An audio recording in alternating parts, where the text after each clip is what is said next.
এটা মূলত hit resistant ক্যাপটন tape বলে।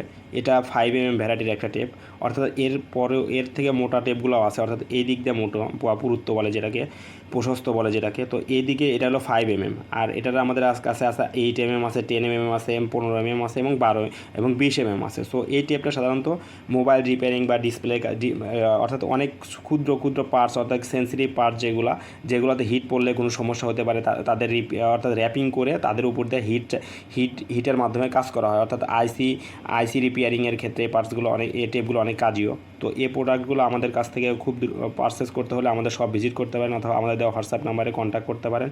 তো এই টেপটা সাধারণত আপনাদের হিট টেপ বলে মেইনলি, তো হিট রেজিস্ট্যান্ট টেপ বলে, এবং হাই টেম্পারেচার টেপও বলে অনেক সময়। অর্থাৎ এটা অনেক বেশি টেম্পারেচার নিতে পারে, অর্থাৎ এখানে যখন এয়ার ফ্লো করবেন এই টেপগুলো নিচের পাশে ক্ষতি করতে দিবে না। অর্থাৎ এক পাশে এই টেপের এক পাশে আঠা আছে আর অপর পাশে কিন্তু কপারের প্রলেপ করা। তো যেহেতু উপরে যখন কপারের প্রলেপ করা, তখন উপরে হিট দেওয়ার সাথে সাথে কপারগুলো হিটগুলা করে দেয় আপনাকে। তো প্রোডাক্টটা আমাদের কাছ থেকে পারচেস করতে হলে আমাদের সব ভিজিট করেন, অথবা আমাদের দেওয়া কন্ট্যাক্ট নাম্বারে কন্ট্যাক্ট করে আমাদের কাছ থেকে দ্রুত প্রোডাক্টটা পারচেস করতে পারেন। ধন্যবাদ।